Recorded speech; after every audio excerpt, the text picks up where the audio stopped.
Study with एनकेआर। Friends, हम लोग पिछले सेशन में ग्राम विकास से रिलेटेड क्वेश्चंस को पढ़ रहे थे, जिसमें ये यूपी लेखपाल 2026 में जो एग्जाम 21 मई को होगा, इसके लिए हम लोग पढ़ रहे हैं। तो चलिए सेशन को स्टार्ट करते हैं। स्टार्ट करने से पहले कल का थोड़ा सा रिवीजन कर लेंगे, इसके बाद आगे बढ़ेंगे। हमारा फर्स्ट क्वेश्चन होगा, ये क्लास 3 होगा और यहाँ पर हम लोग पढ़ेंगे अन्य प्रमुख क्रांतियां। तो जैसे नीली क्रांति है, थोड़ा सा ऊपर से पढ़ लें, ये श्वेत क्रांति। श्वेत क्रांति जो है वो दुग्ध उत्पादन से संबंधित है और इस क्रांति की शुरुआत 1970 के दशक में हुई थी। इसके जनक डॉक्टर वर्गीस कुरियन है और इनका जन्मदिन 26 नवंबर को है, इसलिए राष्ट्रीय दुग्ध दिवस 26 नवंबर को मनाया जाता है। उत्तर प्रदेश में 16.21% भारत का शीर्ष दुग्ध उत्पादन राज्य है।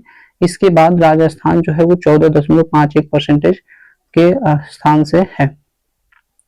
नेक्स्ट है अन्य प्रमुख क्रांतियां। तो चलिए अन्य प्रमुख क्रांतियां हम लोग देखते हैं। नीली क्रांति को मत्स्य उत्पादन से संबंधित भारत विश्व का दूसरा सबसे बड़ा मछली उत्पादक है। जनक है हीरालाल चौधरी या अरुण कृष्णन। पीली क्रांति है तिलहन उत्पादन से, जैसे सरसों सोयाबीन से संबंधित, इसके जनक है सैम पित्रोदा। नेक्स्ट है गुलाबी क्रांति। ये मांस और पोल्ट्री प्रसंस्करण, साथ ही प्याज व झींगा उत्पादन से संबंधित है। लाल क्रांति मांस व टमाटर उत्पादन से, जनक है विशाल तिवारी। रजत क्रांति अंडा उत्पादन है, इंदिरा गांधी द्वारा शुरू किया गया था और भारत अंडा उत्पादन में विश्व का दूसरा स्थान है। गोल क्रांति आलू उत्पादन, शिमला में केंद्रीय आलू अनुसंधान संस्थान स्थित है। सदाबहार क्रांति समग्र कृषि विकास, डॉक्टर एम स्वामीनाथन द्वारा विचार किया गया था सदाबहार क्रांति। नेक्स्ट है ग्रे धूसर क्रांति, उर्वरा उत्पादन से संबंधित है। काली क्रांति पेट्रोल, कच्चे तेल, बायोडीजल, इथेनॉल से उत्पादन से संबंधित है। तथा रजत फाइबर क्रांति कपास उत्पादन या व्हाइट गोल्ड किसको कहते हैं, तो कपास को कहते हैं। तो ये है रजत फाइबर क्रांति से संबंधित है। नेक्स्ट हम लोगों को पढ़ना था पंचवर्षीय योजना। पंचवर्षीय योजना से पहले थोड़ा सा ये कवर कर लेते हैं कि भू राजस्व प्रणाली एवं भूमि सुधार। तो अस्थायी बंदोबस्त किसने लागू किया था, तो ये लॉर्ड कॉर्नवालिस ने 1793 में। इसमें जमीन का भूभाग का स्वामी माना जाता था जमींदार और भारत के 19% क्षेत्र पर यह विस्तृत था, जैसे बंगाल, बिहार, उड़ीसा पर लागू थी। नेक्स्ट है रैयतवाड़ी व्यवस्था। थॉमस मुनरो और कैप्टन रीड इसके जन्मदाता थे। इसमें किसान रैयत ही भूमि का मालिक होता था। यह सर्वाधिक 51% क्षेत्र बंबई और मद्रास पर लागू होती थी। रैयतवाड़ी व्यवस्था थॉमस मुनरो। महलवाड़ी व्यवस्था हाल्ट मैकेंजी द्वारा प्रतिपादित। इसमें महल गांव को ही इकाई मानकर के मुखिया से लगान लिया जाता था। यह 30% क्षेत्र पंजाब, मध्य प्रांत, आगरा पर लागू होती थी। नेक्स्ट देखेंगे स्वतंत्रता पश्चात भूमि सुधार। तो भूमि का मुख्य उद्देश्य मध्यस्थों जमींदारों का अंत और जमीन उसकी जोते था। भूमि सुधार के तकनीक उपायों में चकबंदी और हदबंदी शामिल है। उत्तर प्रदेश में जमींदार उन्मूलन कानून व्यवस्था 1951 में लागू होता है। अब आज का टॉपिक यहाँ से पढ़ेंगे पंचवर्षीय योजना और कृषि। तो पंचवर्षीय योजना 1951 और 56 हेराल्ड डोमर मॉडल पर आधारित है। इसमें कृषि का सर्वोच्च प्राथमिकता दी जाती है। कृषि को हेराल्ड डोमर मॉडल पंचवर्षीय योजना 1951 से 56।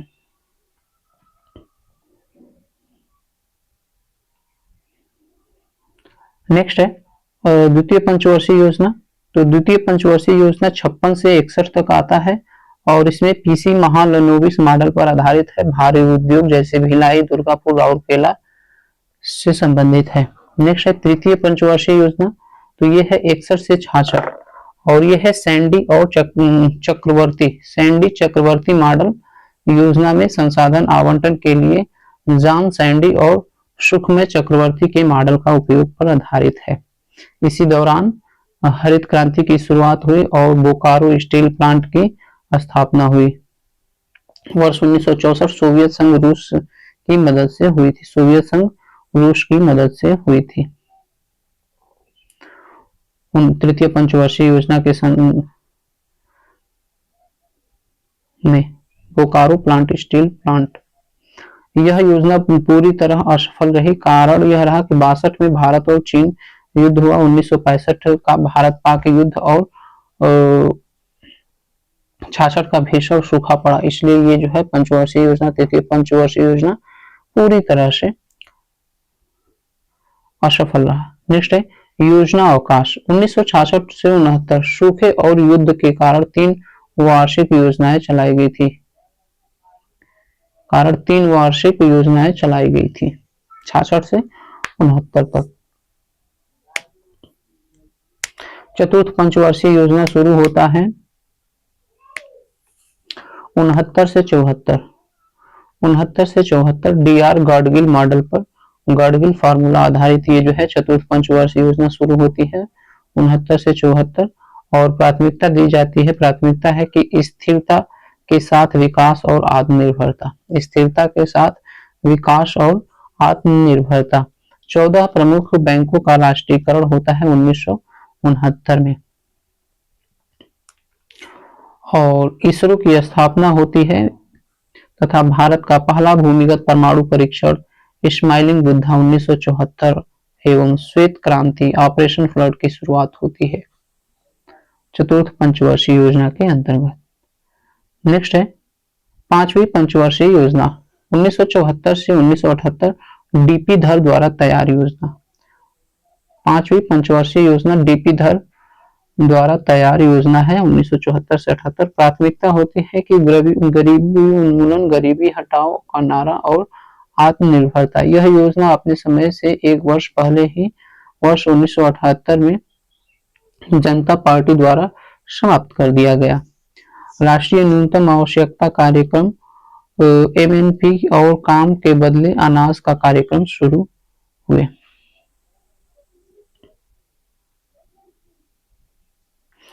अनवरत योजना रोलिंग प्लान 78 से 80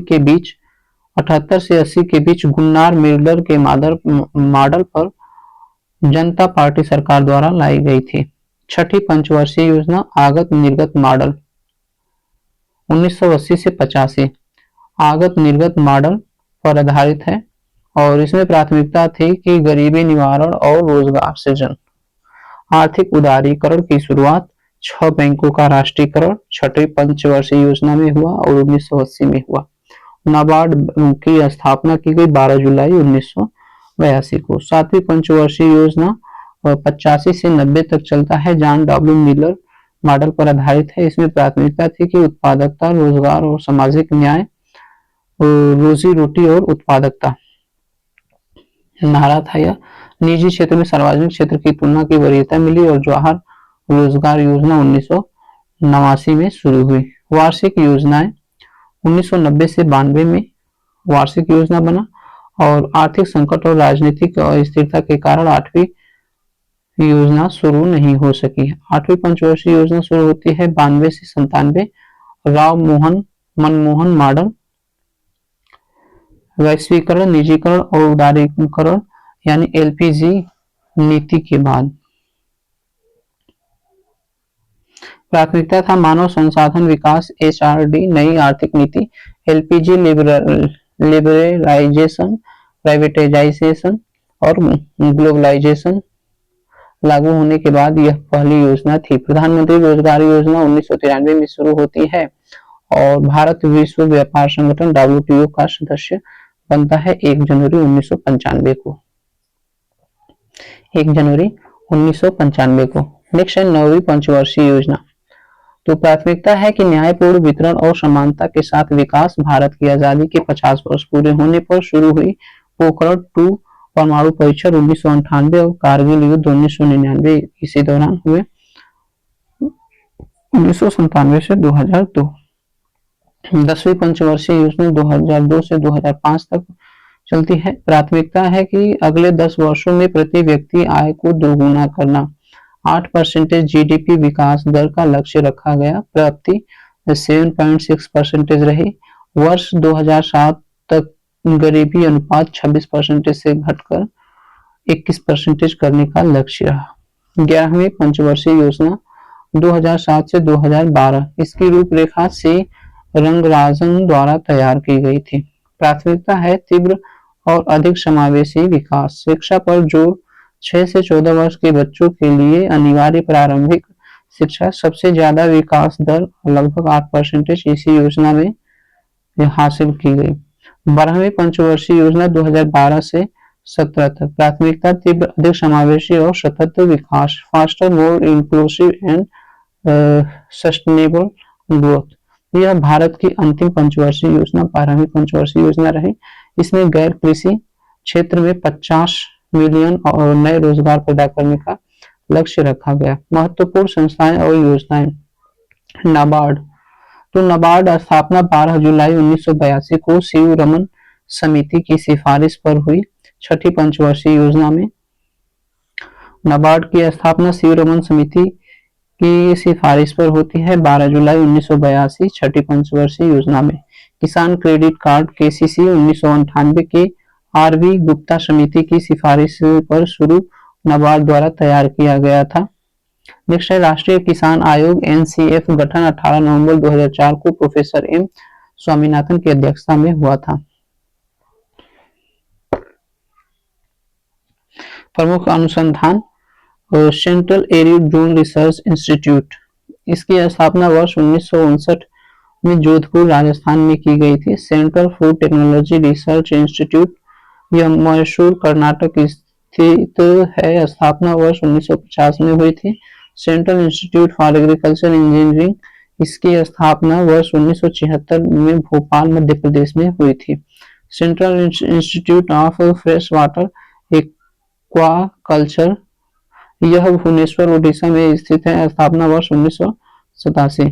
central institute of fisheries education यह मुंबई महाराष्ट्र में स्थित है। इसकी स्थापना 1961 में की जाती है। Central institute for research on buffaloes यह हिसार में है,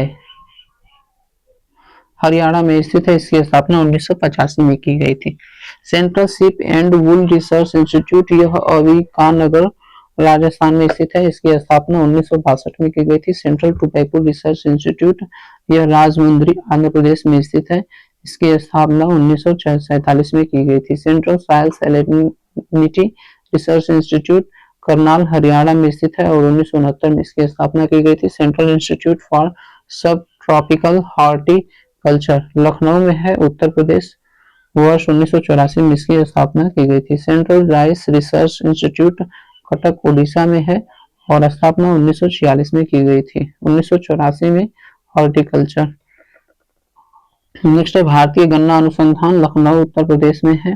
आलू केंद्रीय अनुसंधान शिमला हिमाचल प्रदेश है। केंद्रीय चावल अनुसंधान कटक उड़ीसा में है। केंद्रीय पक्षी अनुसंधान संस्थान इज्जतनगर बरेली में है। पक्षी अनुसंधान संस्थान इज्जतनगर बरेली में है। केंद्रीय औषधि एवं सुगंध पौधा संस्थान लखनऊ में है। केंद्रीय बकरी अनुसंधान संस्थान मखदूम मथुरा में है। मखदूम मथुरा में है। उत्तर प्रदेश विशेष कृषि। तो उत्तर प्रदेश में कुल 9 कृषि जलवायु क्षेत्र हैं। भारत में 15 कृषि जलवायु क्षेत्र हैं।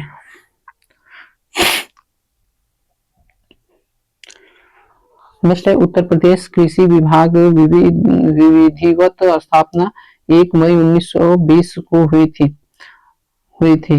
राज्य कृषि उत्पादन मंडी परिषद की स्थापना 1964 के अधिनियम द्वारा किया गया था। आम उत्पादन लखनऊ मलिहाबादी दशहरी सहारनपुर मेरठ वाराणसी में लंगड़ा प्रमुख है, लेकिन लखनऊ में मलिहाबादी और दशहरी फेमस है। अमरूद उत्पादन में प्रयागराज इलाहाबादी सफेदा और बरेली अयोध्या में भी अमरूद उत्पादन होता है। आंवला प्रतापगढ़ का जिक्र मध्य मैदानी क्षेत्र में है। अन्य सामान्य ज्ञान आधारित तथ्य हैं। नेक्स्ट है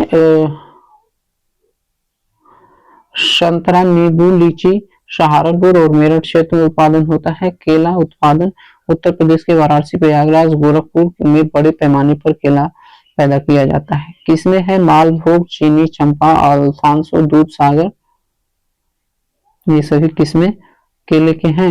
नेक्स्ट है अमरूद उत्पादन, तो प्रयागराज, बरेली और अयोध्या जिलों में मुख्य रूप से होता है। इसमें अमरूद में किस्में हैं हाफसी, लखनऊ 49, सरदार, करेला, प्रयागराज, सफेदा।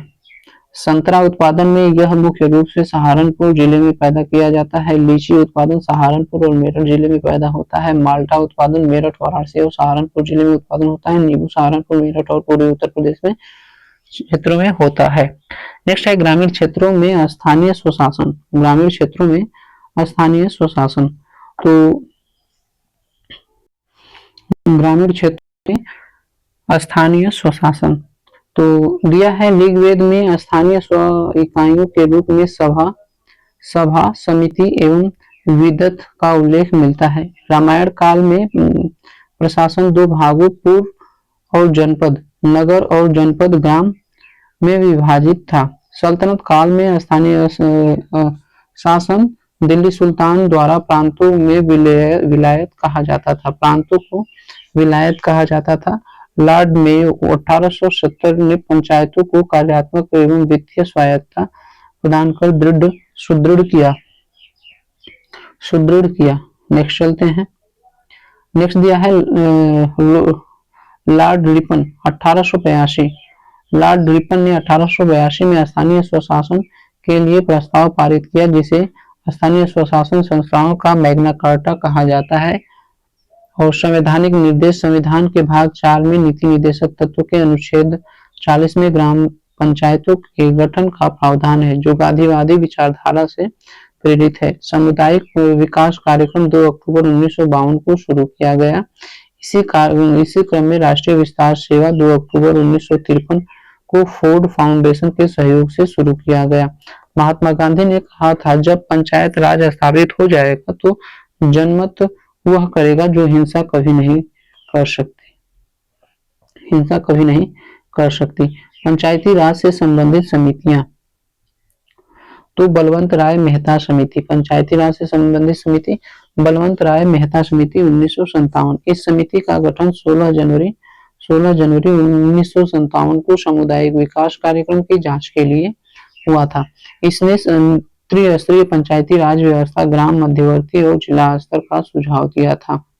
बलवंत राय मेहता को पंचायती राज व्यवस्था का वास्तुकार या शिल्पीकार कहा जाता है। इसकी सिफारिशें 1 अप्रैल 1958 को लागू की जाती है। 2 अक्टूबर 1959 को राजस्थान के नागौर जिले से औपचारिक पंचायती राज व्यवस्था की शुरुआत की जाती है। अशोक मेहता समिति 1977। इस समिति ने त्रिस्तरीय के स्थान पर द्विस्तरीय ढांचे, मॉडल और जिला परिषद की संस्तुति दी। इन्होंने जिला परिषद को शक्तिशाली बनाने पर जोर दिया।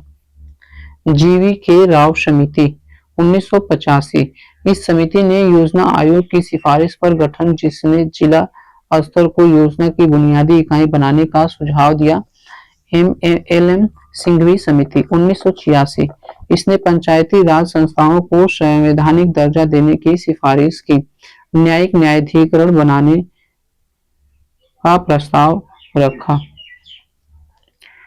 LM सिंघवी 1986 समिति यह पंचायती राज संस्थाओं को संवैधानिक दर्जा देने की सिफारिश की।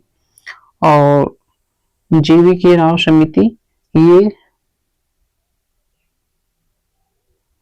इस समिति योजना आयोग की सिफारिश पर गठन, जिसने जिला स्तर की योजना को बुनियादी इकाई बनाने का सुझाव दिया।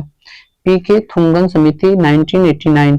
इन्होंने संवैधानिक दर्जा देने का सुझाव दिया, जिसके आधार पर बाद में 73वां संविधान संशोधन आया। 73वां संविधान संशोधन अधिनियम 1982 ग्रामीण स्थानीय स्वशासन लागू। यह अधिनियम 24 अप्रैल 1993 से पूरे देश में लागू हुआ। राष्ट्रीय पंचायत दिवस प्रतिवर्ष 24 अप्रैल को मनाया जाता है। संवैधानिक स्थिति संविधान के भाग 9 और 11वें अनुसूची में जोड़ी गई है। और कार्य विषय है कि 11वीं अनुसूची में कुल 29 विषय हैं जिन पर पंचायत विधि बना सकती है। त्रिस्तरीय ढांचा क्या है? तो ग्राम स्तर पर ग्राम पंचायत, मध्यवर्ती स्तर पर पंचायत समिति, क्षेत्र पंचायत, जिला स्तर पर जिला परिषद। पंचायत का कार्यकाल प्रथम अधिवेशन की तिथि से 5 वर्ष। पंचायत का कार्यकाल प्रथम अधिवेशन की तिथि से 5 वर्ष। नेक्स्ट है, यदि पंचायत भंग होती है तो 6 माह के भीतर चुनाव कराना अनिवार्य है। यदि कार्यकाल 6 माह से कम बचा है तो चुनाव आवश्यक नहीं है। सदस्यता या आयु, न्यूनतम आयु 21 वर्ष होनी चाहिए। आरक्षण अनुच्छेद 243 डी 243 डी के अनुसार SC ST को जनसंख्या के अनुपात में और महिलाओं के लिए न्यूनतम 1/33% स्थान आरक्षित है। ग्राम सभा, यह राज्यपाल द्वारा अधिसूचित गांव के पंजीकृत मतदाताओं का समूह है। अनुच्छेद 243 ए। प्रथम राज्य 73वें संविधान संशोधन के तहत मध्य प्रदेश में इस अधिनियम का पालन करने वाला पहला राज्य था। मध्य प्रदेश इस अधिनियम का पालन करने वाला पहला राज्य था।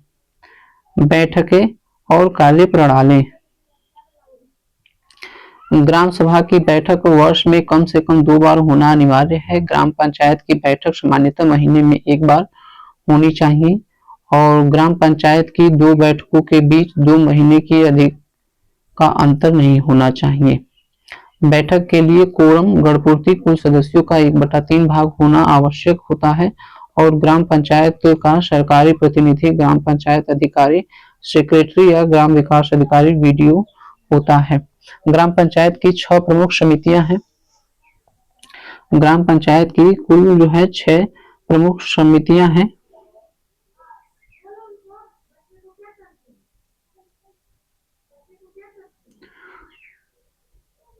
तो ग्राम पंचायत के कार्यों को सुचारू रूप से चलाने के लिए 6 समितियां गठित की जाती है। नियोजन एवं विकास समिति, इसका अध्यक्ष ग्राम प्रधान होता है। निर्माण कार्य समिति, इसका अध्यक्ष ग्राम प्रधान या उसके द्वारा नामित सदस्य होता है। शिक्षा समिति, इसका अध्यक्ष उप प्रधान होता है। प्रशासनिक समिति, इसका अध्यक्ष ग्राम प्रधान होता है। स्वास्थ्य एवं कल्याण समिति, अनुसूचित जनजाति या महिला इसका सदस्य नेतृत्व करती है। जल प्रबंधन समिति, इसका अध्यक्ष भी ग्राम प्रधान होता है। विशेष नोट ये है कि भूमि प्रबंधन समिति LMC का अध्यक्ष प्रधान होता है और इसका सचिव उस क्षेत्र का लेखपाल या पटवारी ग्राम स्तर का राजस्व अधिकारी होता है। आगे बढ़ेंगे, ये है पंचायती राज व्यवस्था। तो पंचायतों से संबंधित अनुच्छेद 243 से 243 ओ तक है। इसमें है ग्राम सभा है, पंचायतों का गठन, पंचायतों का संरचना, स्थानों का आरक्षण, पंचायतों की अवधि, सदस्यता के लिए निर्हताएं, पंचायतों की शक्तियां, अपराधिकार एवं उत्तरदायित्व, पंचायतों द्वारा कर अध्यारोपित करने शक्तियां एवं उनकी विधियां, वित्तीय स्थिति के लिए पुनरावलोकन के लिए वित्त आयोग का गठन, पंचायती राज के लेखाओं की परीक्षा, पंचायतों के लिए निर्वाचन, संघ राज्य क्षेत्रों में लागू होना, इस भाग का कुल क्षेत्रों पर लागू न होना, विद्यमान विद्यार्थियों एवं पंचायतों का बने रहना, निर्वाचन संबंधी मामला में न्यायालयों के हस्तक्षेप का अर्जन, परिभाषाएं इत्यादि हैं। नेक्स्ट चलते हैं पेशा। तो पेशा अधिनियम क्या है? पूरा नाम है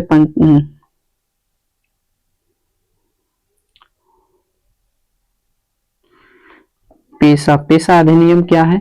तो पूरा नाम है पंचायत उपबंध अनुसूचित क्षेत्रों का विस्तार अधिनियम। यह भूरिया समिति 1994 की सिफारिश पर आधारित था। उद्देश्य है संविधान के भाग 9 के प्रावधानों को 5वीं अनुसूची के अनुसूचित क्षेत्रों तक विस्तार करना। विशेषता है ग्राम सभा को विशेष अधिकार और अनुसूचित क्षेत्रों में जनजातीय स्वायत्तता प्रदान करना। 74वां संविधान संशोधन अधिनियम 1992, नगरीय स्वशासन। यह अधिनियम 1 जून 1993 को लागू हुआ। संवैधानिक स्थिति यह है कि संविधान में भाग 9A में और 12वीं अनुसूची में जोड़ी गई थी। 74वां संविधान संशोधन भाग 9A और 12वीं अनुसूची में जोड़ी गई थी। कार्य विषय क्या है, तो 12वीं अनुसूची में नगर पालिकाओं से जुड़े 18 विषय शामिल होते हैं। इतिहास है, भारत में पहला नगर निगम 1987 ईस्वी में मद्रास चेन्नई में स्थापित हुआ और 1726 ईस्वी के चार्टर एक्ट द्वारा कोलकाता और बंबई में नगर निगम बने। संरचना, तो संरचना है कि नगर पंचायत ग्रामीण से नगरीय क्षेत्र में परिवर्तित हो रहे क्षेत्रों के लिए नगर पालिका परिषद, छोटे नगरों क्षेत्रों के लिए 20,000 अधिक आबादी, नगर निगम बड़े नगरीय क्षेत्रों के लिए 5 लाख से अधिक आबादी होनी चाहिए, वार्ड समिति 3 लाख या उससे अधिक जनसंख्या वाला नगर पालिकाओं में वार्ड समितियों की गठन होता है। आरक्षण अनुच्छेद 243 SC ST और महिलाओं के लिए आरक्षण का प्रावधान है। जिला योजना समिति 243 ZD के तहत प्रावधान, महानगर समिति योजना समिति अनुच्छेद 243 के तहत प्रावधान है। नगर पालिकाओं से संबंधित P से लेकर के ZG तक है।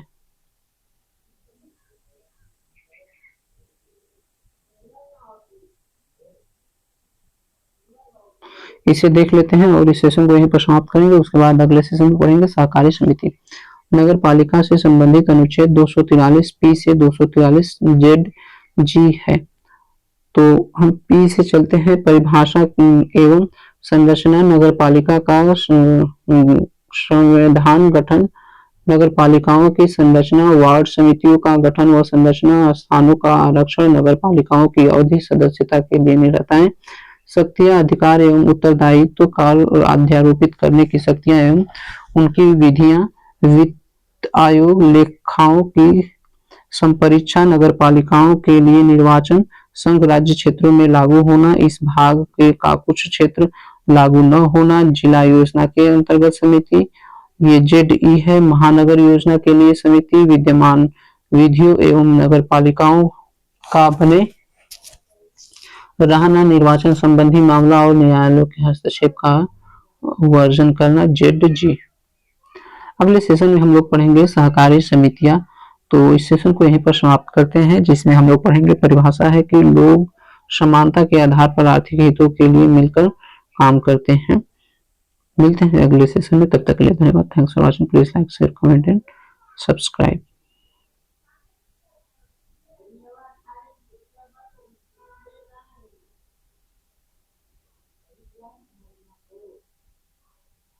Thanks.